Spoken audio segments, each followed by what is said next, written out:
Ambassador Jun Kim stood tall in his crisp blue uniform as he waited outside the massive doors of the Galactic Council chamber. The space station known as Harmony Point hung silently among the stars, far from any homeworld. It was meant to be neutral ground. Today, it felt more like a court where Earth stood trial. "They've been talking for 3 hours," said Admiral Hyun Park, checking his watch for the 5th time. The Admiral's military posture never relaxed, even after the long journey from Earth. June nodded. "That's politics. The Council likes to talk." "And we like to act," Han replied with a small smile. The two men represented humanity's greatest achievement.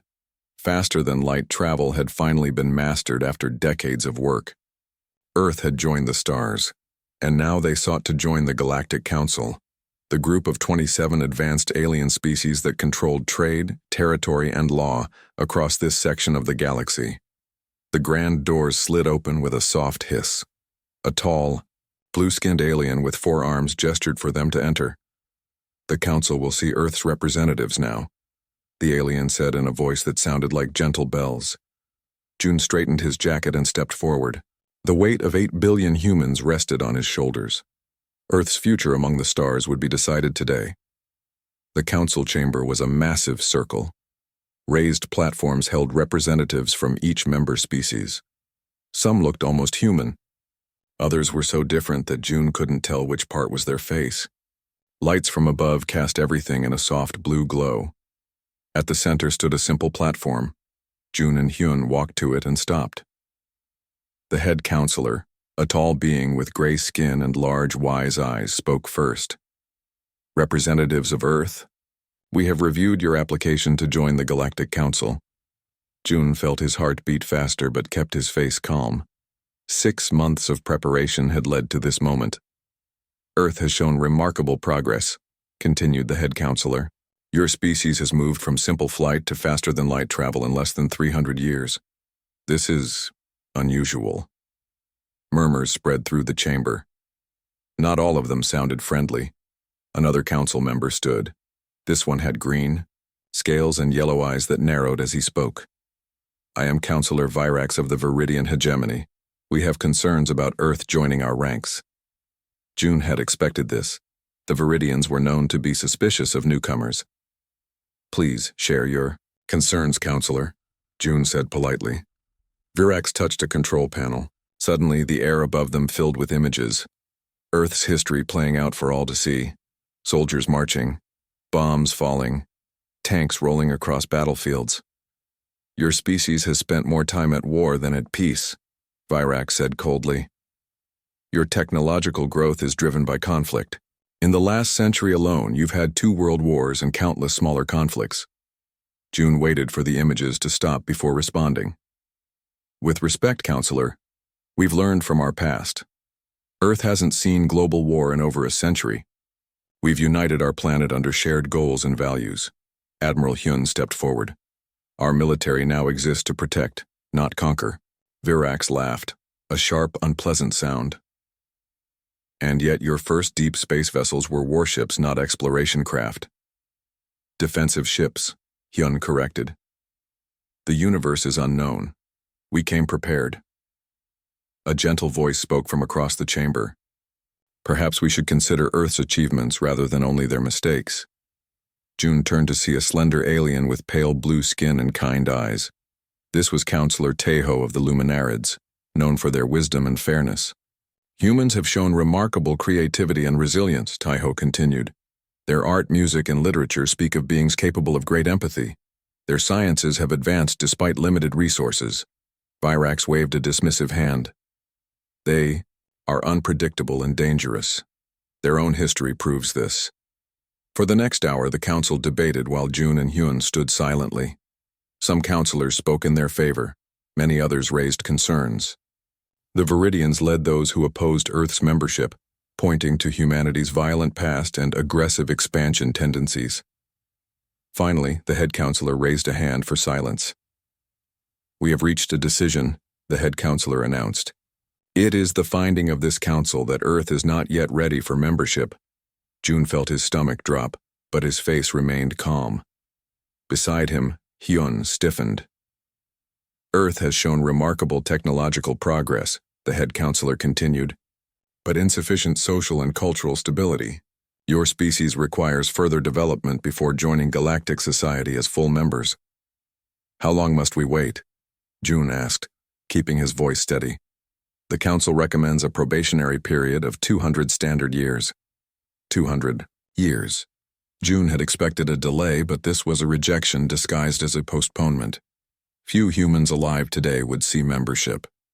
Until then, the head counselor added, Earth will be restricted to its home system. Monitoring buoys will be placed at the edge of your solar system to ensure compliance. Now Admiral Hune spoke up, his voice sharp with disbelief. You're containing us like prisoners? Like children, Virax corrected with a thin smile. Children who need time to mature before joining the adults. June put a hand on Hyun's arm. We understand the council's decision, he said carefully.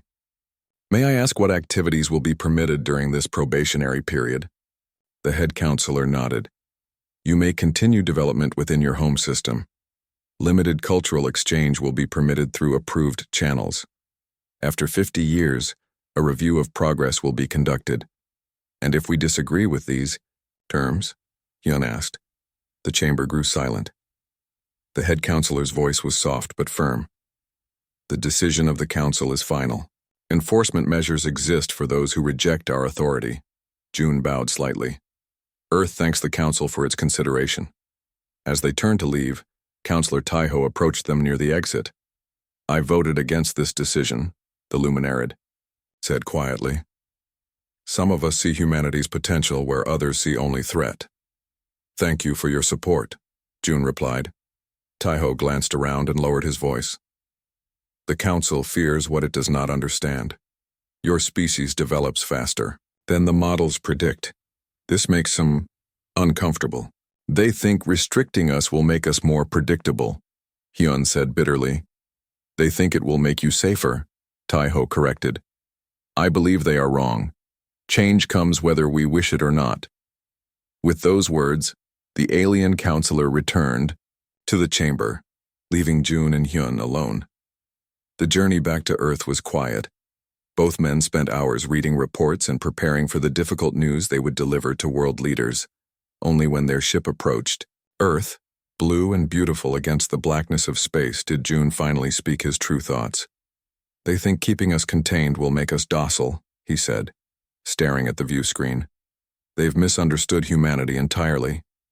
Admiral, Yun looked up from his datapad. What do you mean? June turned to his friend, and for the first time since the rejection, he smiled. Humans have always done their best work when someone tells them something is impossible.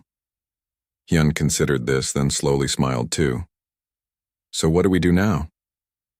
We go home, June said, looking back at the Earth growing larger in their view screen. And we start building. 5 years had passed since the Galactic Council's rejection. Earth had changed.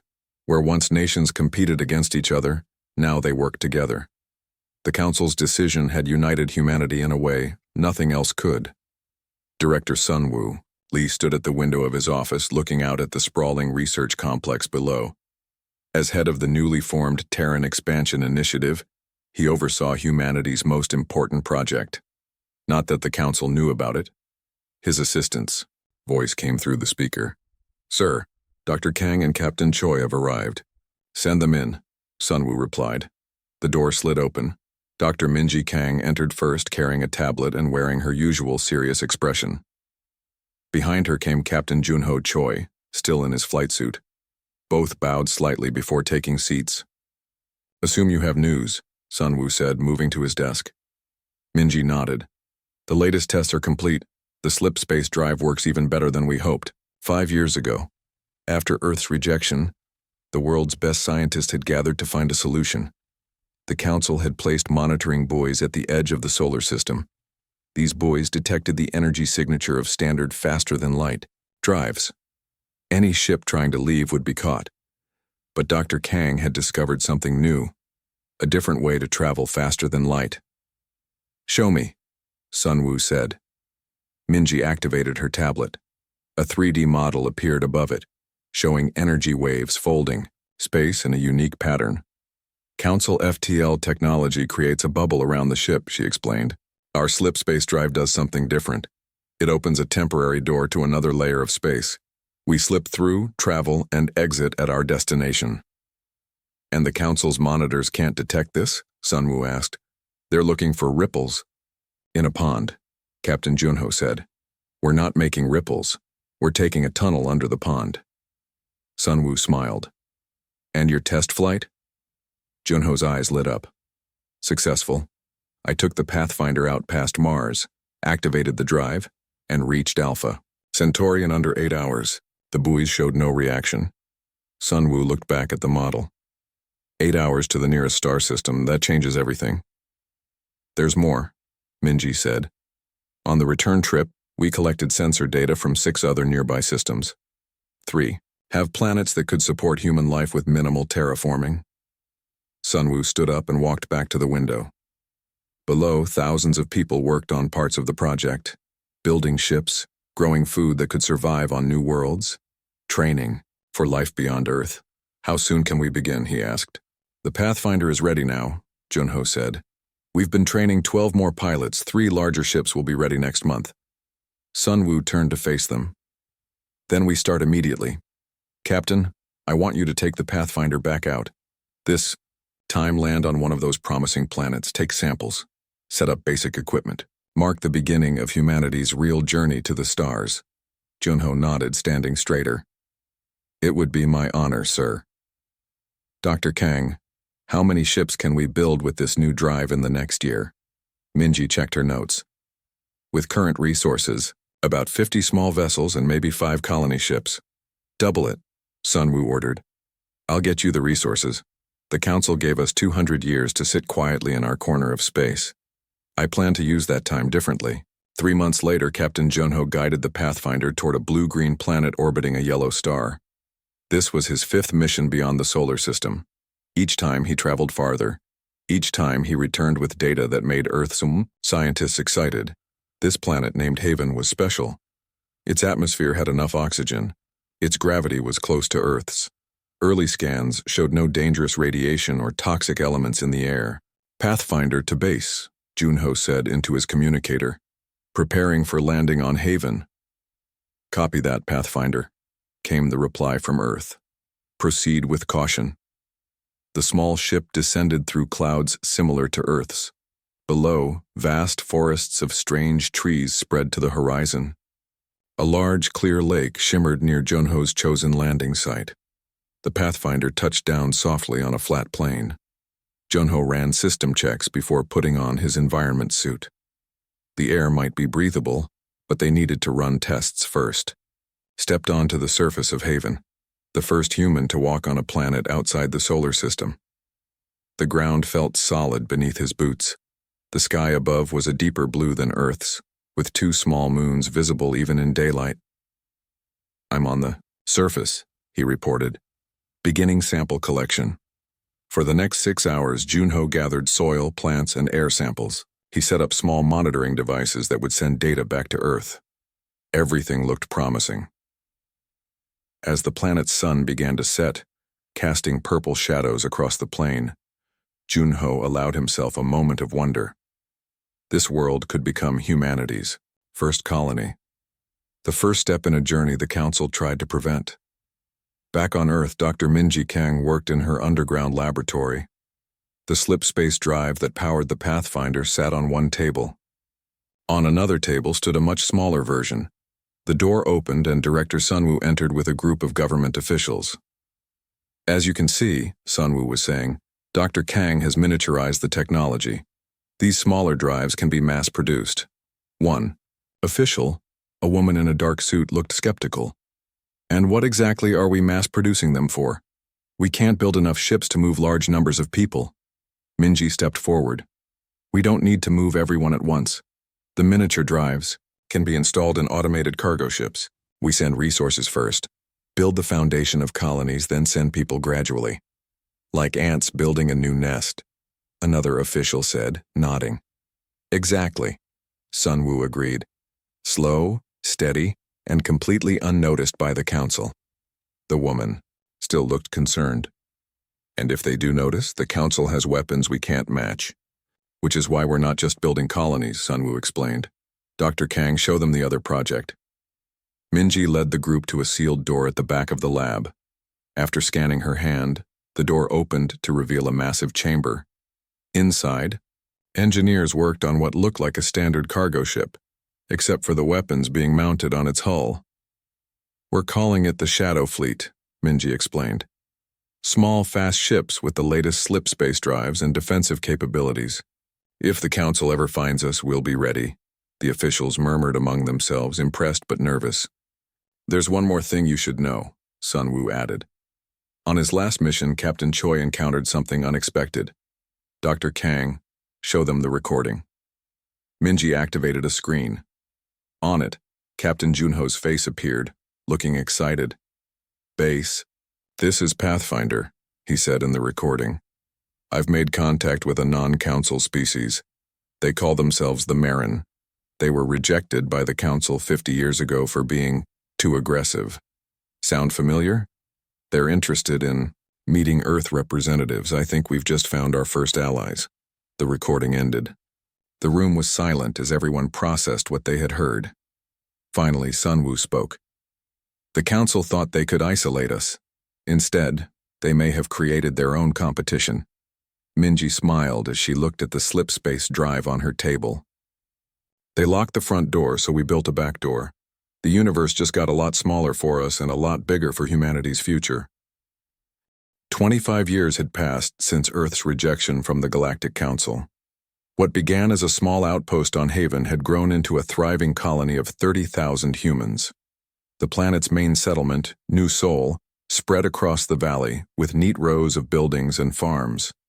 Above the colony, ships came and went regularly, all using the slip space drives that kept them hidden from Council detection.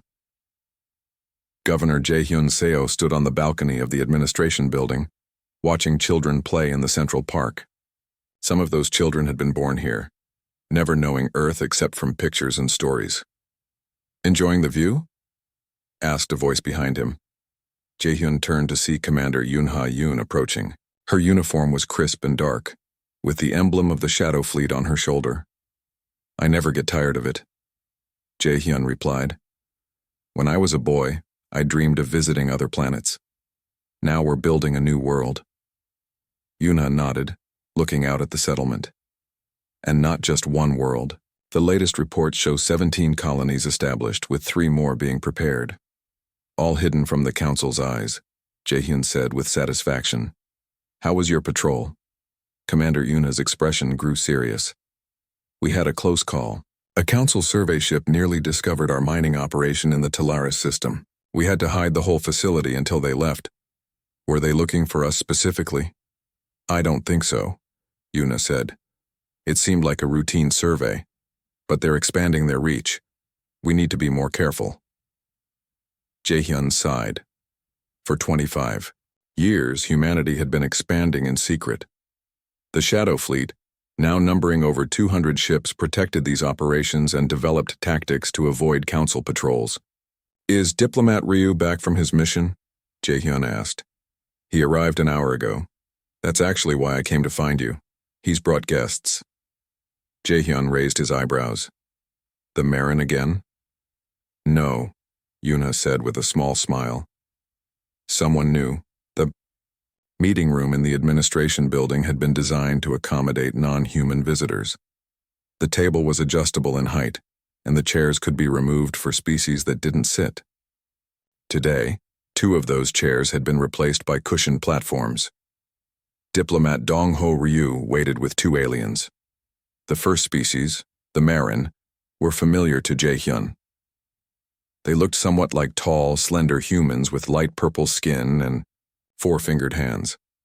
The Marin had been humanity's first allies, another species rejected by the Council. The second species was new. They had round bodies covered in short, soft fur with 4 arms and wide, intelligent eyes. They seemed calm, but watchful. Governor Seo, Dong-ho said, bowing slightly. Allow me to introduce Ambassador Leth of the Marin, whom you've met before, and Speaker Orlin of the Isolarians. Jae-hyun bowed to both aliens. Welcome to Haven. It's an honor to meet the Isolarians. We've heard much about your people. Speaker. Orlin made a gentle humming sound that the translator converted to words. The honor is ours. Few seek out those the council has forgotten. Please sit, Jae-hyun said, taking his own seat. Commander Yuna sat beside him, while Dong-ho took a seat next to the visitors. The Isolarians have a fascinating history, Dong-ho explained.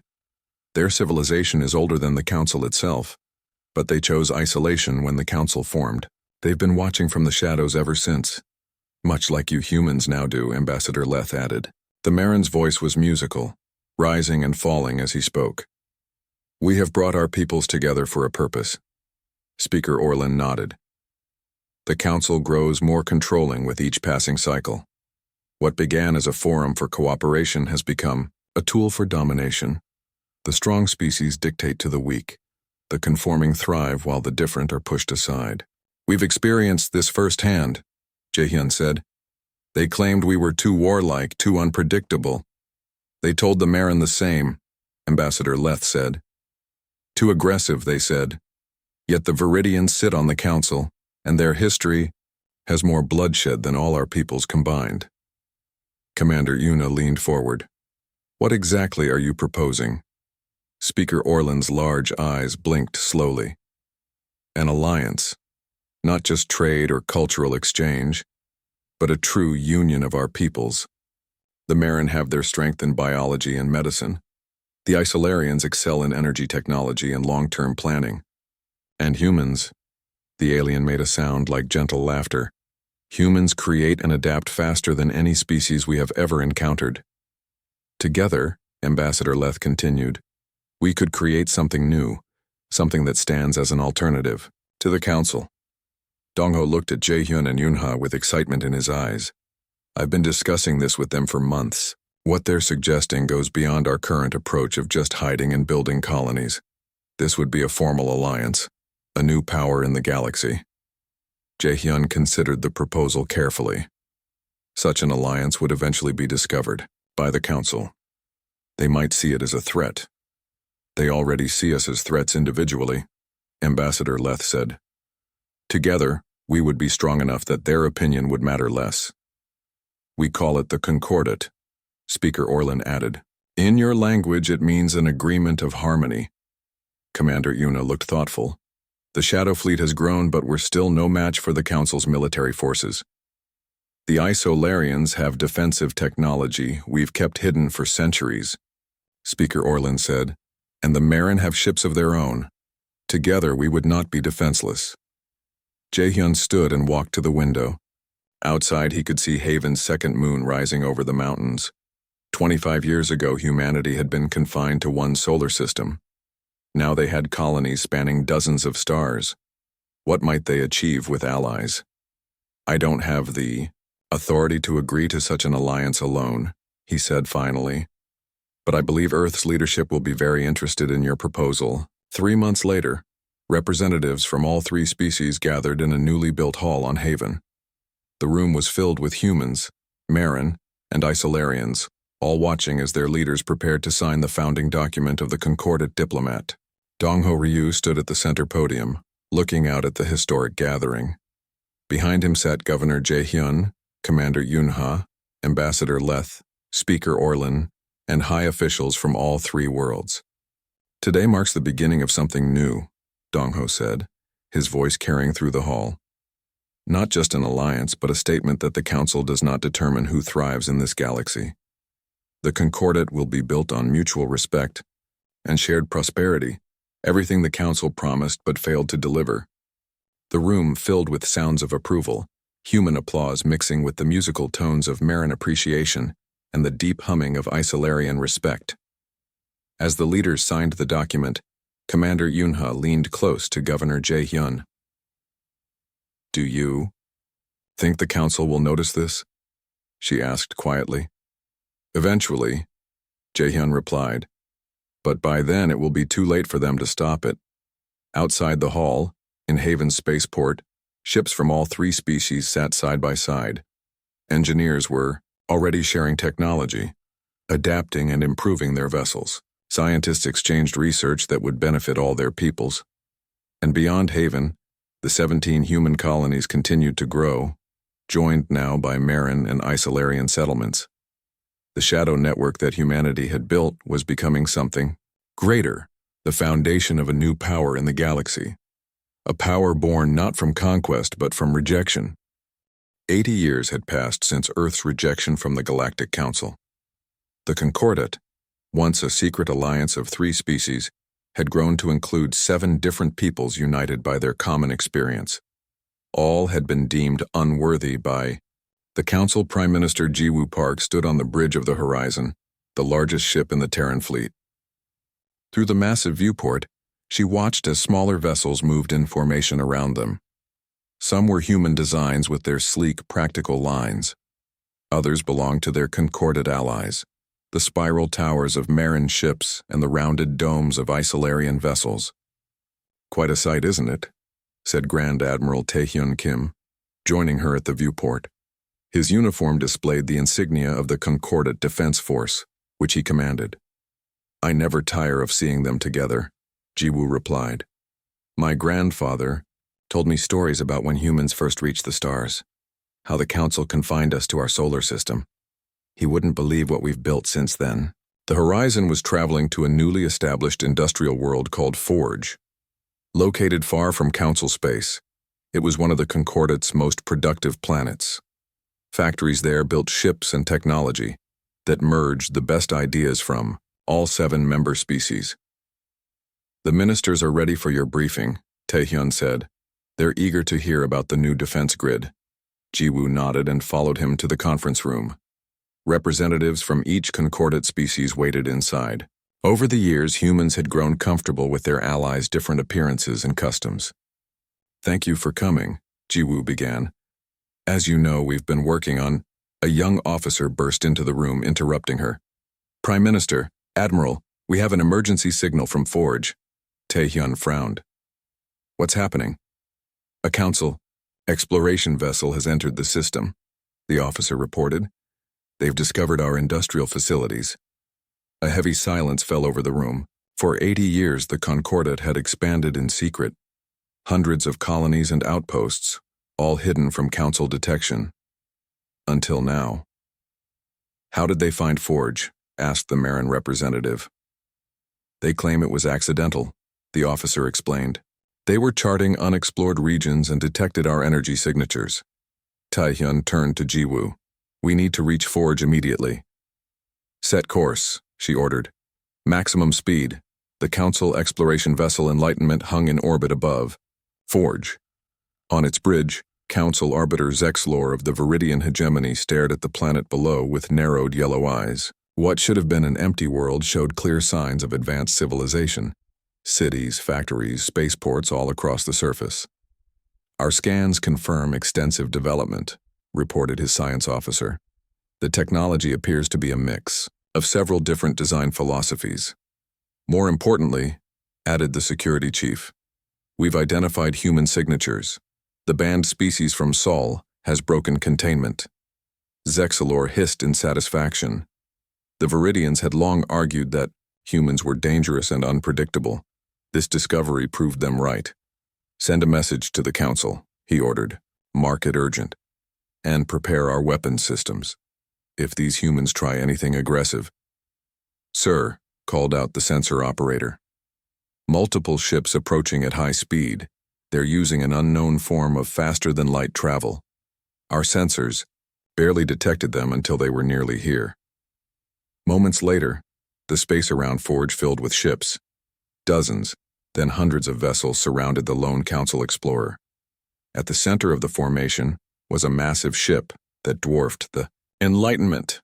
"We're being hailed," said the communications officer. Zexlor straightened his official robes. On screen, the view screen activated to show a human female with short gray hair and a serious expression. Beside her stood others, some human, some clearly alien species that Zexlor didn't recognize. "This is Prime Minister Jiwoo Park of the mighty Concordat Republic," the woman said calmly. "You have entered our sovereign territory." "Concordat?" Zexlor repeated. "There is no such recognized entity. I am Council Arbiter Zexlor. This planet falls under Council jurisdiction for exploration and development." The human smiled slightly. I'm afraid you're mistaken, Arbiter. Forge has been a developed world for over 15 years. It is one of 47 major worlds in the Concordat, along with hundreds of smaller colonies and outposts. Zexlor couldn't hide his shock. Impossible. Earth was contained. The monitoring boys were bypassed long ago, interrupted the military officer standing next to Prime Minister Park. I am Grand Admiral Taehyun Kim. Your council's technology is impressive, but not infallible. Zexlor studied the fleet surrounding his ship. The council had believed humans confined to a single system. Instead, they had built this, and not alone, it seemed. The other species with you, he said slowly. Who are they? Friends, Jiwoo replied simply. Others who the council deemed unworthy. Together, we've built something better than what your council offered. Zexlor's mind raced. The council needed to know about this immediately. This changed everything. Your actions violate council law, he declared. Earth was prohibited from expansion beyond its solar system. The council will demand your immediate withdrawal from all these illegal settlements. Your technology must be surrendered for inspection. Your military vessels must be dismantled. Admiral Taehyun laughed. That might have worked 80 years ago when we had no options. Today we have a different response. Prime Minister Jiwoo leaned forward. Arbiter, you are outnumbered and in our territory. We will allow you to leave and report to your council. In fact, we encourage it. It's time they learned what their rejection created. 3 weeks later, Prime Minister Jiwoo Park stood before the United Nations Assembly on Earth. The historic chamber was packed with representatives from every human nation. Screens showed similar gatherings on other Concordat worlds, all linked together for this moment. For 80 years, Jiwoo began, we were told to wait. For 80 years, we were deemed unworthy. Instead of waiting, we built. Instead of begging for acceptance, we forged our own path. Today, we stand as equals. Not because they granted it, but because we earned it. She paused as applause filled the chamber.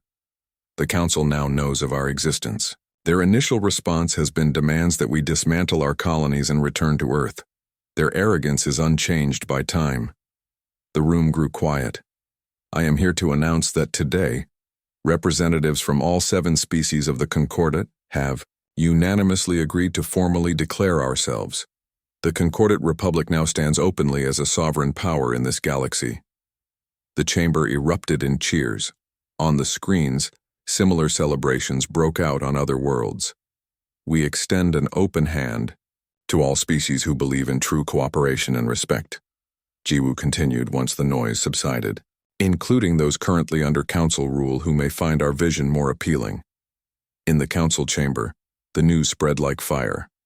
The Viridian representatives demanded immediate military action. Others counseled caution.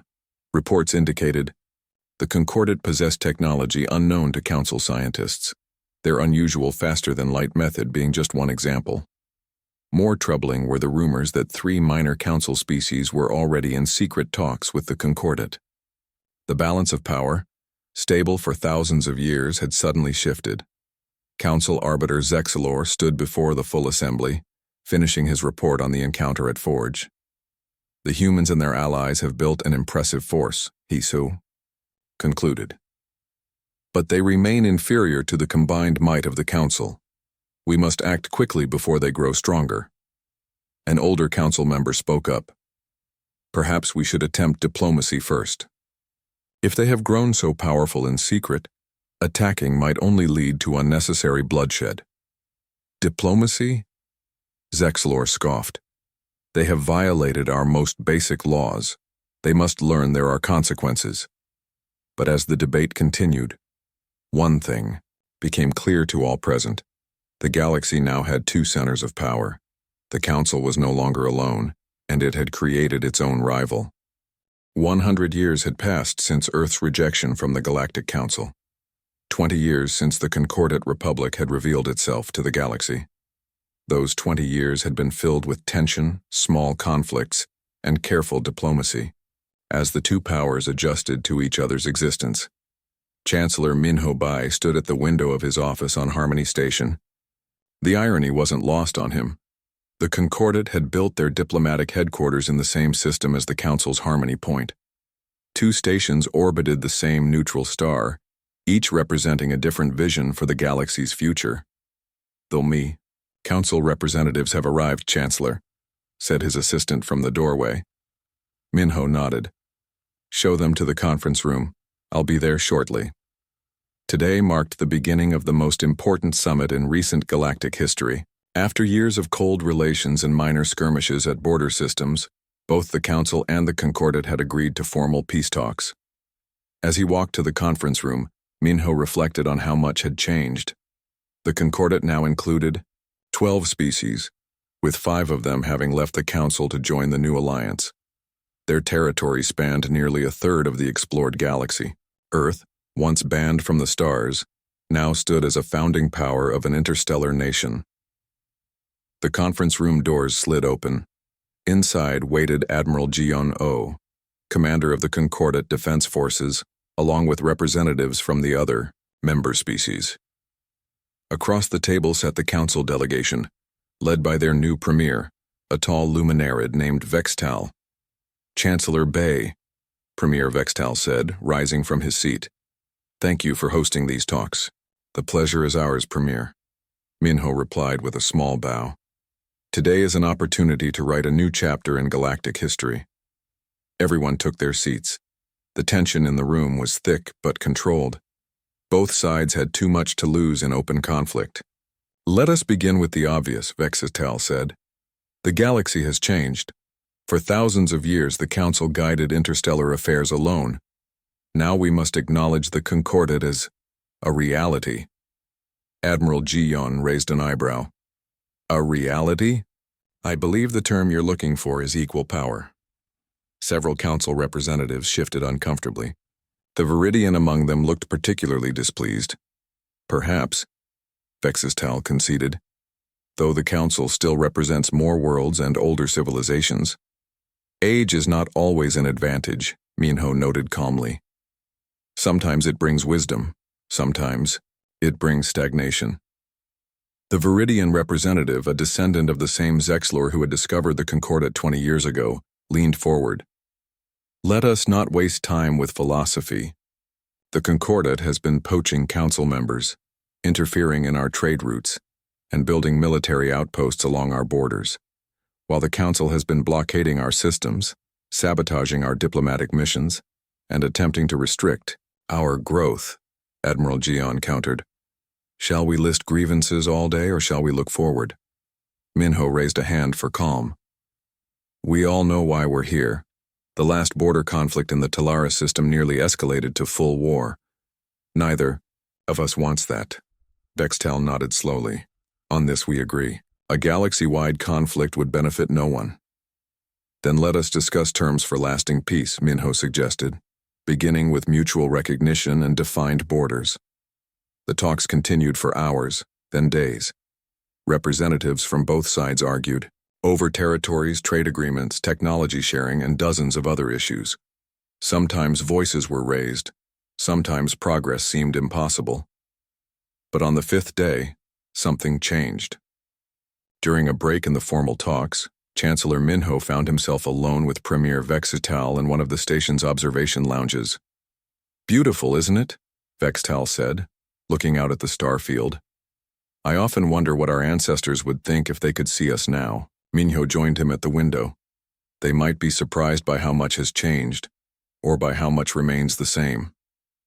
The luminarid turned to face him. "You know, my great-grandfather was Councillor Tejo. He voted against Earth's rejection a century ago." Minho's eyes widened slightly. "I didn't know that. Tejo is mentioned in our histories as one who showed wisdom when others showed fear. He would often tell me that the Council's greatest mistake was not seeing humanity's potential as an ally, rather than a threat." Vextal's voice grew softer. "I wonder what might have happened if his view had prevailed." "History takes the path it takes," Minho replied. "But the future is still ours to shape." Vextal was silent for a moment. "The hardliners in the Council want war. They believe we can crush the Concordat and restore the old order." "And what do you believe?" I believe that kind of thinking belongs to the past. The Premier straightened.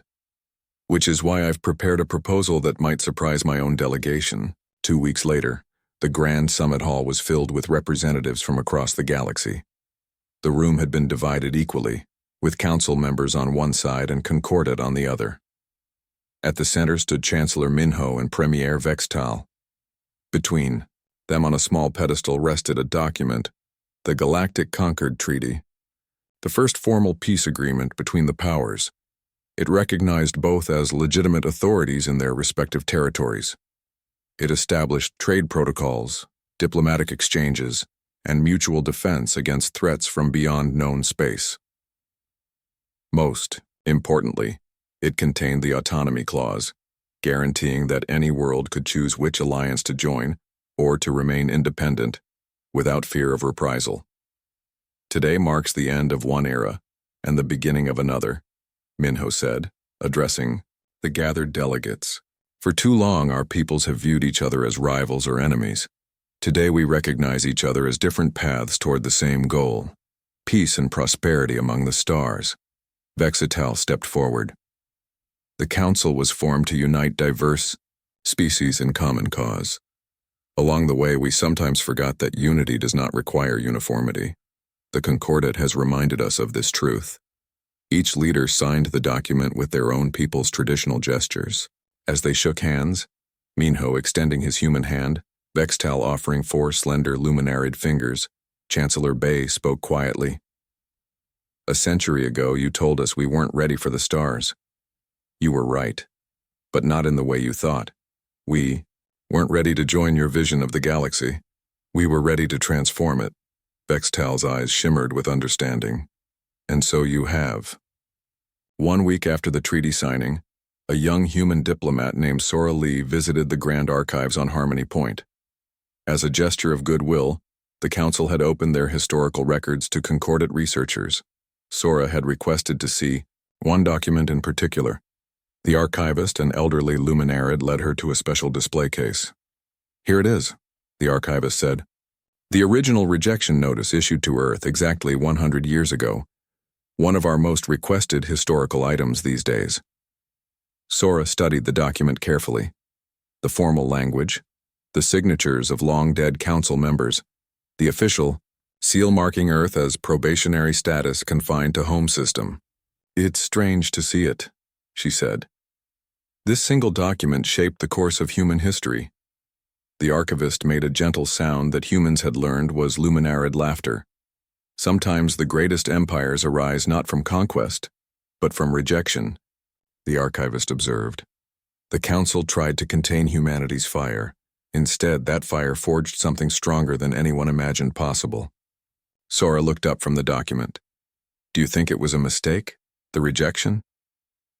The old luminarid considered this. Perhaps. But would humanity have built the Concordat if they had been welcomed? Would the council have changed if not challenged? Sometimes the universe unfolds as it must. Outside the archives, ships from both the council and the Concordat moved peacefully through space. On countless worlds, peoples who once saw each other as strangers now began the slow work of becoming neighbors. And on Earth, children looked up at the night sky and saw not just stars, but a galaxy full of possibilities. A galaxy their ancestors had helped reshape through determination, innovation, and the simple refusal to accept rejection as the end of their story. The end.